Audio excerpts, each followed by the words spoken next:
Capítulo 13. Una estación receptora y emisora para el pensamiento. El 12º paso hacia la riqueza.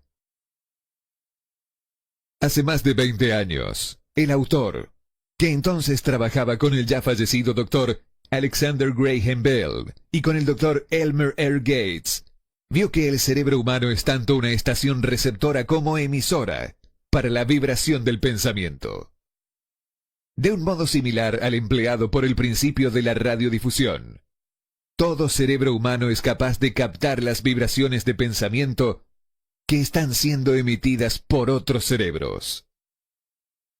En conexión con la afirmación antedicha, comparemos y consideremos la descripción de la imaginación creativa, tal y como ha sido planteada en el capítulo sobre la imaginación. La imaginación creativa es el aparato receptor del cerebro que recibe los pensamientos emitidos por los cerebros de los demás. Funciona como la agencia de comunicación entre la mente consciente o razonadora de la persona y las 4 fuentes de las que uno puede recibir estímulos de pensamiento. Cuando se ve estimulada o elevada a un grado más alto de vibración, la mente se hace más receptiva al pensamiento que le llega por medio de fuentes exteriores. Este proceso de elevación surge a través de las emociones positivas o también de las emociones negativas. Las vibraciones del pensamiento se pueden incrementar a través de las emociones. Las vibraciones de una velocidad extremadamente alta son las únicas recogidas y llevadas por el éter de un cerebro al otro. El pensamiento es energía que viaja a una velocidad sumamente alta de vibración. El pensamiento que ha sido modificado o mejorado por cualquiera de las principales emociones vibra a una velocidad mucho mayor que el pensamiento común. Y es este tipo de pensamiento el que pasa de un cerebro al otro, a través de la maquinaria de transmisión del mismo cerebro humano. La emoción del sexo encabeza la lista de las emociones humanas, al menos en cuanto a su intensidad y fuerza impulsora se refiere. El cerebro que ha sido estimulado por la emoción del sexo funciona a mucha más velocidad que cuando esa emoción está inactiva o ausente. El resultado de la canalización del sexo es el aumento del pensamiento hasta un nivel tan alto que la imaginación creativa es muy receptiva a las ideas. Por otro lado, cuando el cerebro trabaja a una velocidad rápida, no solo atrae pensamientos e ideas emitidas por otros cerebros, sino que proporciona a los propios pensamientos ese mismo sentimiento, que es esencial para que el subconsciente intercepte los pensamientos y actúe con ellos.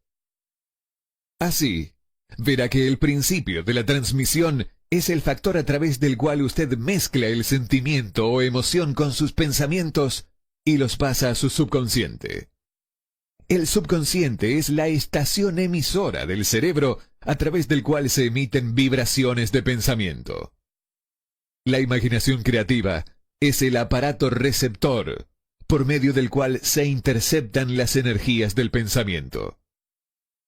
Junto con los factores importantes de la mente subconsciente y la facultad de la imaginación creativa, que constituyen los grupos para enviar y recibir mensajes de su maquinaria de transmisión mental, se considera ahora el principio de autosugestión, que es el medio para poner en funcionamiento su estado de transmisión. Las instrucciones descritas en el capítulo sobre la autosugestión le han informado con claridad del método para convertir el deseo en su equivalente monetario. El manejo de su estación radiodifusora mental es un procedimiento relativamente simple. Solo ha de tener en cuenta 3 principios que debe aplicar cada vez que desee utilizar su estación radiodifusora: el subconsciente, la imaginación creativa y la autosugestión. Ya hemos descrito los estímulos por medio de los cuales se ponen en acción estos 3 principios, y debe recordar que el procedimiento empieza con el deseo. Las mayores fuerzas son intangibles. La depresión llevó al mundo al borde del límite del entendimiento de las fuerzas que son intangibles y pasan desapercibidas. A lo largo del tiempo transcurrido, el hombre ha dependido en exceso de los sentidos físicos y ha limitado su conocimiento al de las cosas físicas que podía ver, tocar, pesar y medir. Estamos entrando ahora en la más maravillosa de todas las épocas, que nos enseñará algo de las fuerzas intangibles del mundo que nos rodea.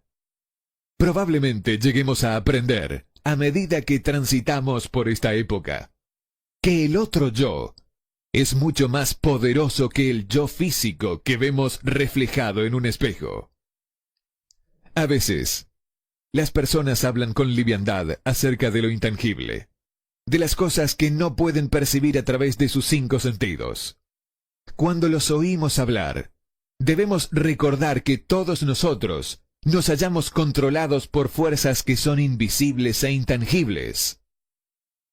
La humanidad en su totalidad carece del poder para enfrentarse con la fuerza intangible existente en las olas del océano, y mucho menos para controlarla. El hombre no posee la capacidad mínima para comprender la fuerza intangible de la gravedad, que mantiene a este pequeño planeta suspendido en el cosmos, e impide que el hombre se caiga en él, y mucho menos comprende el poder que esa fuerza controla. Nos encontramos sometidos por la fuerza invisible de una tormenta, y nos sentimos igual de impotentes ante la presencia de la fuerza intangible de la electricidad. Pero el hombre ni siquiera sabe qué es la electricidad, de dónde proviene, o cuál es su propósito. Pero esto no representa en absoluto el fin de la ignorancia del hombre en relación con las cosas que no se ven y que son intangibles.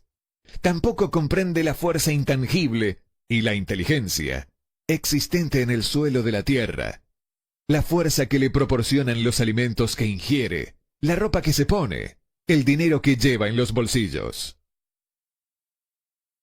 La sorprendente historia del cerebro. En último término, aunque no sea lo menos importante, el hombre, a pesar de su cultura y de su educación, comprende muy poco o nada acerca de la fuerza intangible del pensamiento, la mayor de todas las intangibles. Sabe muy poco acerca del cerebro físico y su vasta red de intrincada maquinaria a través de la cual se traslada el poder del pensamiento para convertirse en su equivalente material. Sin embargo, entramos en una época que ofrecerá una nueva luz sobre el tema. Los hombres de ciencia han empezado a dedicar su atención al estudio de ese órgano tan maravilloso que es el cerebro, y, aun cuando todavía se encuentran en la fase de jardín de infancia de sus estudios, han descubierto ya conocimientos suficientes como para saber que el panel central del cerebro humano, el número de líneas que las células cerebrales conectan entre sí, es igual a una unidad seguida por 15 millones de ceros. La cifra es tan enorme, dijo el doctor C. Judson Herrick de la Universidad de Chicago, que las cifras astronómicas que hablan de cientos de millones de años luz se convierten, por comparación, en insignificantes. Se ha determinado que en el córtex cerebral hay entre 10.000 y 14.000 millones de células nerviosas, y sabemos que están dispuestas según una pauta establecida. Tales disposiciones no son casuales, sino ordenadas. Métodos de electrofisiología desarrollados recientemente han detectado la existencia de corrientes desde células muy precisas. También fibras con microelectrodos, amplificados con tubos de radio, han registrado diferencias de potencial de 1/1000ª de voltio. Es inconcebible que una red de maquinaria tan intrincada exista con el exclusivo propósito de transmitir las funciones físicas correspondientes al crecimiento y mantenimiento del cuerpo. ¿Acaso no parece posible que ese mismo sistema, que da a miles de millones de células cerebrales los medios para comunicarse entre sí, proporcione también los medios de comunicarse con otras fuerzas intangibles? El New York Times publicó una editorial explicando que una gran universidad, y un investigador inteligente en el campo de los fenómenos mentales están llevando a cabo una investigación organizada a través de la cual se ha llegado a conclusiones descritas en este capítulo y en el siguiente. El editorial hace un breve análisis del trabajo llevado a cabo por el Dr. Rhine y su equipo de asistentes de la Universidad Duke. ¿Qué es la telepatía? Hace un mes, en estas páginas citamos algunos de los notables resultados alcanzados por el profesor Rhine y su equipo en la Universidad Duke, a partir de más de 100.000 pruebas realizadas para determinar la existencia de la telepatía y de la clarividencia. Estos resultados fueron resumidos en los 2 primeros artículos publicados en la revista Harper's. En el segundo de ellos, que ha sido publicado ahora, su autor, E. H. Wright, intenta sintetizar lo que se ha aprendido, o qué parece razonable inferir, en relación con la exacta naturaleza de estos modos de percepción extrasensorial. Como resultado de los experimentos del profesor Rhine, algunos científicos ahora creen que es muy probable la existencia de la telepatía y de la clarividencia. A varios perceptores se les pidió que citaran tantas cartas de un mazo como pudieran, sin mirarlas y sin tener acceso sensorial alguno a ellas. Se descubrió a un puñado de hombres y mujeres capaces de reconocer con regularidad y corrección tantas cartas que no había una sola posibilidad entre 1.000.000 de millones de que hubiera ocurrido así por casualidad. Pero, ¿cómo lo hicieron? Estos poderes, en el supuesto de que sean reales, no parecen ser sensoriales. No se conoce la existencia de ningún órgano que lo justifique. Los experimentos funcionaron bien no solo en la misma habitación, sino incluso a distancias de varios centenares de kilómetros. En opinión del señor Wright, estos hechos eliminan también el intento de entender la telepatía o la clarividencia con el uso de teorías físicas aplicadas a la radiación. Todas las formas conocidas de energía radiante disminuyen de forma inversamente proporcional al cuadrado de la distancia recorrida. Pero eso no sucede ni con la telepatía, ni con la clarividencia. No obstante, difieren por causas físicas, del mismo modo que nuestros otros poderes mentales. En contra de una opinión muy difundida, no mejoran cuando el perceptor se haya dormido o adormecido, sino que, al contrario, aumentan cuanto más despierto y alerta está. Rhine descubrió que un narcótico disminuye el nivel de aciertos de un perceptor, mientras que un estimulante siempre lo aumenta. Al parecer, el perceptor más fiable no puede alcanzar una buena puntuación a menos que intente hacerlo lo mejor que pueda. Una de las conclusiones a las que Wright llega con cierto margen de confianza es que la telepatía y la clarividencia son un mismo y único don. Es decir, la facultad que permite ver un naipe que está boca abajo sobre una mesa parece ser la misma que le permite leer el pensamiento que reside en otro cerebro. Hay varios motivos para creer esto. Por el momento, por ejemplo, estos 2 dones se han descubierto en toda persona que disfruta de uno de ellos. En todas esas personas, ambos dones han sido de un vigor igual y casi exacto. Las pantallas, las paredes, las distancias, no tienen el menor efecto sobre ninguno de ellos. A partir de esta conclusión, Wright se atreve a exponer lo que, en su opinión, no es más que un simple presentimiento, en el sentido de que también otras experiencias extrasensoriales pueden formar parte de la misma facultad, como los sueños proféticos, las premoniciones de calamidades y otras facultades similares. Al lector no se le pide que acepte ninguna de estas conclusiones, a menos que le parezca necesario hacerlo.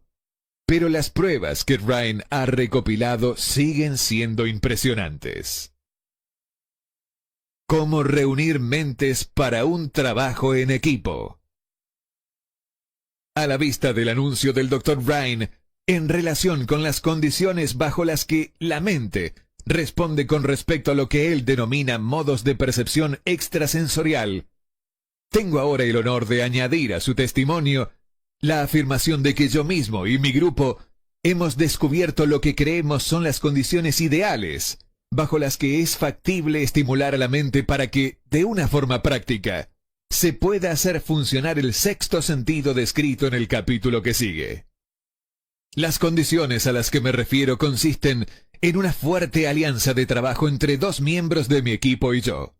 Gracias a la experimentación y la práctica, hemos descubierto cómo estimular nuestras mentes, mediante la aplicación del principio utilizado en relación con los consejeros invisibles, descritos en el capítulo siguiente, de tal modo que, por medio de un procedimiento de fusión de nuestras mentes en una sola, podemos encontrar la solución a una gran variedad de problemáticas personales presentados por mis clientes. El procedimiento es muy simple. Nos sentamos ante una mesa de conferencias. Exponemos con claridad la naturaleza del problema que hemos de considerar y a continuación empezamos a hablar de él. Cada uno de nosotros contribuye con aquello que se le ocurre. Lo más extraño de este método de estimulación mental es que sitúa a cada uno de los participantes en comunicación con fuentes de conocimiento desconocidas claramente, situadas al margen de nuestra propia experiencia. Si usted comprende el principio descrito en el capítulo sobre el equipo de trabajo, reconocerá sin lugar a dudas el procedimiento de mesa redonda descrito aquí como una aplicación práctica del trabajo en equipo. Este método de estimulación mental, a través de una discusión armoniosa de temas concretos, realizada entre tres personas, ilustra el empleo más sencillo y práctico de lo que es el trabajo en equipo. Al adoptar y seguir un plan similar, cualquier estudiante de esta filosofía puede entrar en posesión de la famosa fórmula Carnegie, brevemente descrita en la introducción. Si eso no significó nada para usted en el momento de leerla, marque esta página para continuar luego la lectura y vuelva a leer la introducción en cuanto haya terminado este capítulo. La depresión fue una bendición camuflada. Redujo al mundo entero a un nuevo punto de partida que le da a cada persona una nueva oportunidad. La escalera del éxito nunca está atochada en lo más alto.